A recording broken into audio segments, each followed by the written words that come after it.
Animal giants have always fascinated people. Amazing properties were attributed to these gigantic magical animals, and a mystical genealogy grew up around them. Many became heroes of myth and legend. Imagination came to the rescue when reality would not suffice. Dragons, the giant bird known as the Roc, tremendous whales that carried cities on their backs, the Ouroboros snakes, turtles and elephants on which the world rests, all are still alive in fairy tales and legends. But what about in reality? Our geological past on this planet is rich in very real giants. They are somewhat inferior in mass to our contemporary, the blue whale, which weighs up to 150 tons and is considered to be the heaviest of all the creatures ever fashioned by evolution. But in terms of size, many extinct species were superior. Of course, dinosaurs are the first thing we remember when we talk about giant animals of the past. But there were more than enough giants besides these huge reptilians. Natural selection has led to the appearance of huge insects, amphibians, mammals, and other reptiles. Some of them became ancestors of modern species. Others completely died out, and therefore appear especially unusual to us now. We will talk about a dozen such leviathans that once roamed the earth. Meganeura. Meganeura is a giant insect that is related to modern-day dragonflies, but differs in several features of the structure of its body. Its wingspan reached 2.1 feet, about 65 centimeters. Such creatures rose into the skies of our planet 300 million years ago. For the first time, gigantism among arthropods was associated with the changes in the gas composition of the atmosphere, precisely after the discovery of the remains of the Meganeura in 1880 in France. What happened was, 400 million years before our time, plants learned how to produce a new, strong polymer called lignin, which allowed trees to grow tens of meters high and not break in the wind. But when the plant died and fell to the ground, no microbe, fungus, or natural oxidizer could decompose the wood and return its constituent parts to the natural cycle of substances. Untouched wood accumulated in marshy soil, gradually turning into coal. Due to photosynthesis, carbon began disappearing from the ecosystem, and more oxygen entered the atmosphere. Arthropods and other creatures, whose size was limited by their ability to deliver oxygen to their internal organs, very soon turned into real giants. Insects showed this tendency very clearly. In addition, the new composition of the atmosphere influenced flight characteristics as well, altering aerodynamics. The oxygen content in the air was at least 35% in the Carboniferous period, 359 to 299 million years ago. This is probably what allowed Meganeura and others to reach such a tremendous size, but also caused their deaths when the oxygen content later decreased. Arthropleura. A centipede or millipede can cause unpleasant feelings for many people, even when they are small enough to fit in the palm of your hand. Now imagine one more than 2.5 meters or 100 inches long and with a width of half a meter. Such creatures, the Arthropleura, were found on our planet between 340 and 280 million years ago. An entire specimen has not yet been recovered. Fragments of up to 35 inches, almost a meter long, have been found in Germany, and footprints in Scotland, the USA, and Canada. It's assumed that the huge body was divided into 36 segments, covered with plates from above and along the sides. It probably fed on fallen leaves and other decaying plant remains. According to scientists, an Arthropleura of medium size could eat about 1 ton of vegetation a year. It likely loved ferns, as researchers have found the undigested spores of this plant in its digestive tract. There is also an assumption that though small individuals were vegetarians, large individuals may have alternated plant food with the hunting and eating of small animals. The extinction of the Arthropleura is associated with a decrease in the percentage of oxygen in the atmosphere at the beginning of the Permian period, as by this time the evolution of fungi and microbes finally allowed them to process lignin, and the composition of the atmosphere changed once again, affecting the Earth's climate and all of its fauna. Sarcosuchus imperiale. Crocodiles even now reach impressive sizes. There are known specimens up to 136 inches or 3.5 meters long and weighing up to 2 tons. But this prehistoric predator, Sarcosuchus imperiale, floating in the rivers of the northern part of tropical Africa 110 million years ago, reached 472 inches, that's 12 meters in length, and weighed an astounding 8 tons. Paleontologists discovered a petrified jaw of one of these beasts in Niger in 1997, the length of which was equal to the height of a man. It is very likely that he ate not only fish, but also small dinosaurs. A huge, very durable skull, more than 39 inches or about a meter in length, and an incredibly strong outer shell protected Sarcosuchus from predatory dinosaurs. At the end of the upper jaw, there was a semicircular outgrowth that acted like a hook. Outwardly, this monster probably resembled the modern Ghanaian gavial, which is found in India and Nepal. But in the modern world, there are no direct descendants of the Sarcosuchus imperiale. It belongs to a completely extinct family of reptiles. Interestingly, at that time, the relatives of modern alligators reached 10 meters in length. It's likely that such heavy and unwieldy animals didn't live on land, but water, supporting their weight, allowed them to grow to such enormous sizes. The mouth of the Sarcosuchus had a rounded shape that allowed it to capture large fish, or to drag prey from the shore into the water. With more than 100 massive teeth and the monstrous power of its bite, which is estimated at between 33,000 and 44,000 pounds, gave Sarcosuchus a death grip, and it could easily bite in half any of its victims. Modern crocodiles tear their prey to pieces, spinning in the water. Sarcosuchus was not capable of performing this technique. He moved on 4 legs, and so he was mobile in the water, but quite slow on land. At best, he could perform short sprints for very short distances. Metaposaurus.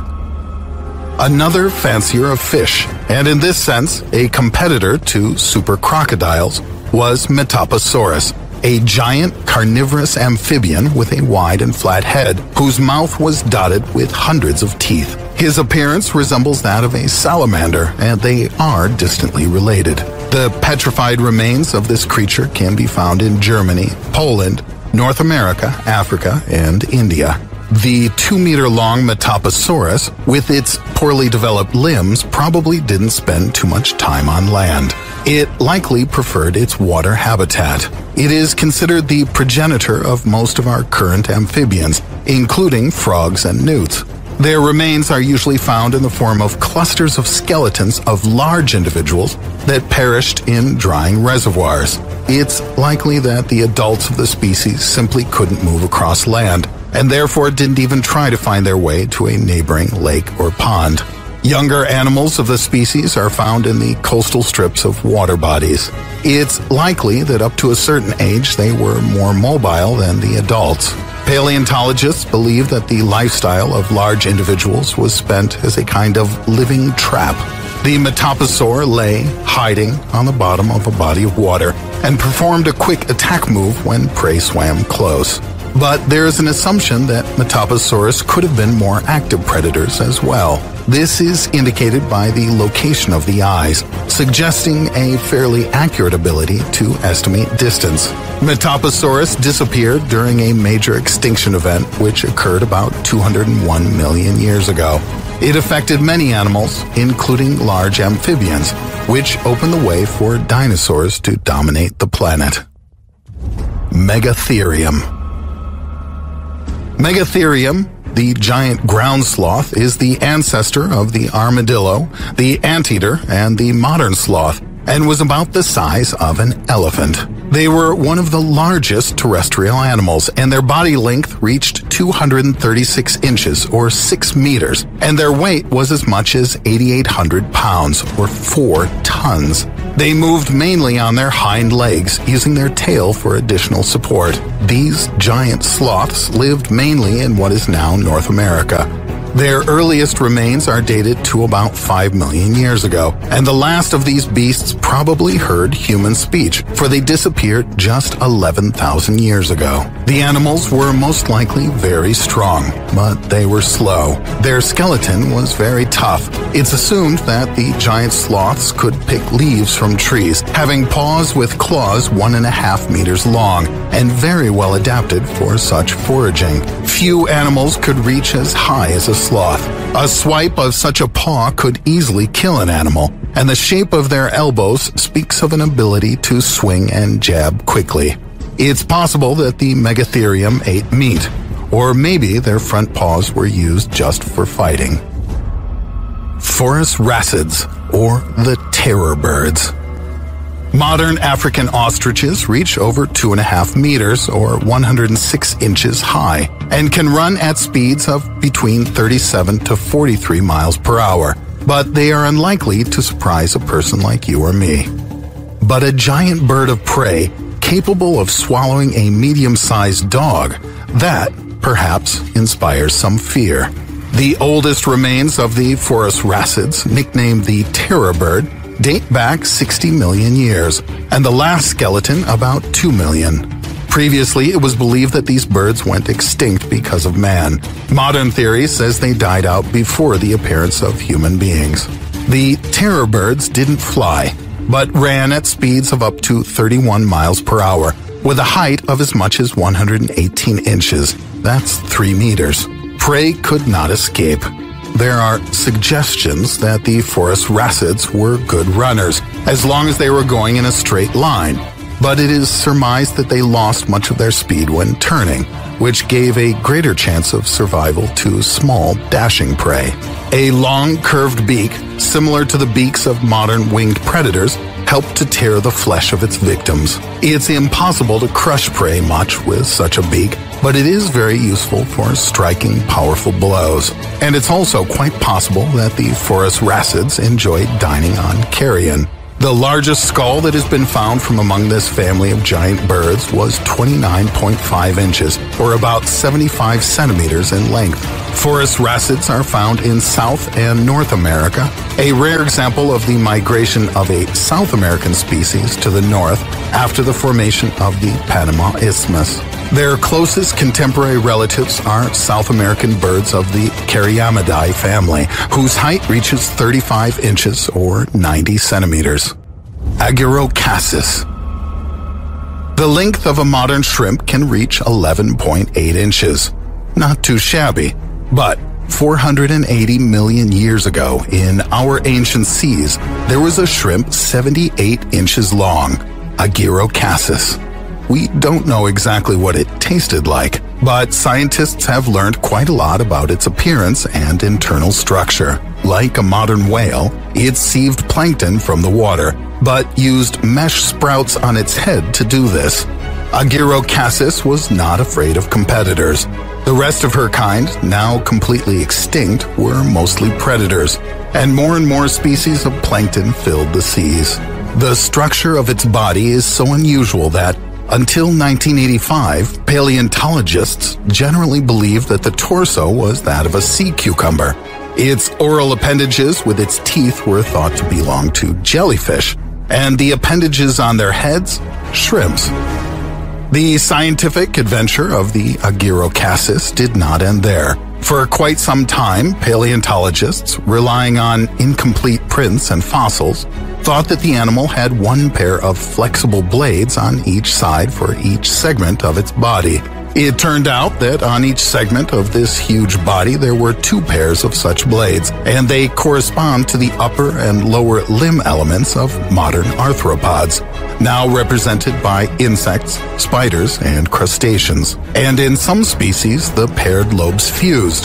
This is what allowed the Agirocassis to be called an ancient arthropod. It is very likely that the study of this ancient creature will help us understand how limbs developed in representatives of this family. The sea scorpion.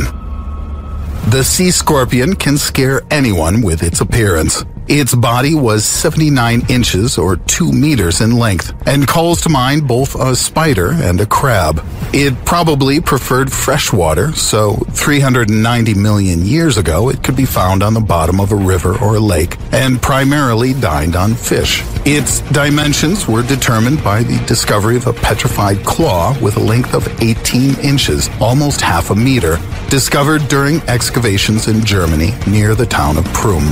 Some researchers believe that such a length is a consequence of the then different composition of the atmosphere, containing 35% oxygen and not 21% as it is today. Their opponents believe that these maximum dimensions were determined by other factors, such as the mechanical properties of the exoskeleton, the movement of the body in space, breathing, and especially the energy costs of molting. Additionally, it may be because of the small number of predators, including predator fish, that lived in the area. Titanoboa. An enormous snake, Titanoboa, appeared on this planet 60 million years ago, after the extinction of the dinosaurs. The length of her body reached 46 feet, that's 14 meters, and her weight exceeded 1 ton. The petrified remains of one specimen were found in a coal mine in Colombia in 2009. Titanoboa strangled its prey just like its current relatives, boas and anacondas, but the largest of today's snakes are less than half the size. Her prey could even be such large beasts as crocodiles. It's likely that a snake of this size could maintain an acceptable body temperature only because the climate was warmer. Scientists argue over exactly how warm it was. According to one estimate, in the ancient tropics, the average temperature would need to be at least 90 degrees Fahrenheit, about 32 degrees Celsius. Otherwise, this colossal snake would not be able to stay warm. Another estimate believes it would need to be 39 to 43 degrees colder, or the enormous serpent would overheat. Titanoboa was the largest land predator for over 10 million years and is the largest snake ever to be found on our planet. For comparison, the longest current snake is a python about 12 meters long. This particular individual lives in captivity in a Japanese zoo. Wild specimens are normally not larger than 10 meters long, and the heaviest anaconda ever found weighed less than 500 pounds, or about 226 kilograms. Megalodon. Megalodon is a giant shark, markedly larger than the size of a modern great white, that plowed the prehistoric seas and oceans. It was, get this, 30 times heavier than a great white. The remains found of Megalodon are dated from between 15.9 to 2.6 million years ago, although there is information about other discoveries with somewhat ambiguous dating. To establish the exact dimensions of Megalodon is rather difficult. Like all sharks, they were cartilaginous fish, and cartilage decomposes much more easily than bone, so there are very few petrified remains.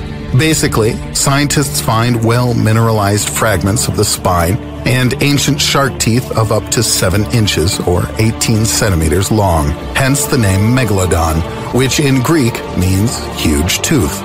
In the mouth of this megabeast, there are 276 teeth in 5 rows, located in a jaw 2 meters wide. That's about 80 inches. The jaws could squeeze their prey with twice the force of a modern shark. Thus, Megalodon, due to its size, had one of the strongest bites ever known to science. According to calculations, the length of a large megalodon was not less than 16 meters, and the weight of such an individual is estimated at 47 tons. For comparison, the length of the largest modern fish, A large great white shark does not exceed 12 meters. Megalodon teeth deserve special attention. They are relatively thin, but incredibly strong. They can bend and have deep, large roots and serrated cutting edges. With these teeth, you can cut or chomp through just about anything, including the vertebrae and ribs of large animals. Giant fish, including Megalodon, can never be the fastest swimmers. As their size increases, the body volume grows faster than the surface area, so large fish face the problem of gas exchange. Megalodon probably had a slow metabolism, and it's unlikely that this giant was warm-blooded. Most likely, he attacked his prey ambush-style and rammed it with tremendous force. This was instead of active pursuit, which requires much more speed and endurance. Many paleontologists believe that Megalodon was a super predator who hunted not only fish but also relatively large animals. A large number of whale bones have been found with clear, deep scratches apparently left by Megalodon bites, and even Megalodon teeth have been found stuck in these bones. Perhaps Megalodon tried to kill small prey by breaking through their chest, with large bites for flippers. There is, however, another view, that Megalodons were rather scavengers, and these traces of teeth were left not during the struggle, but after the death of the victims. With the cooling of the earth, the shallow seas on the shelf disappeared. The currents changed, the ocean became colder, and this affected the food base of the Megalodons. In addition, there were newer, successful competitors, the ancestors of modern killer whales. The concurrence of these and other factors led to the extinction of these sea giants. They survived the longest in the southern hemisphere. After Megalodon, whales became the largest of the water inhabitants.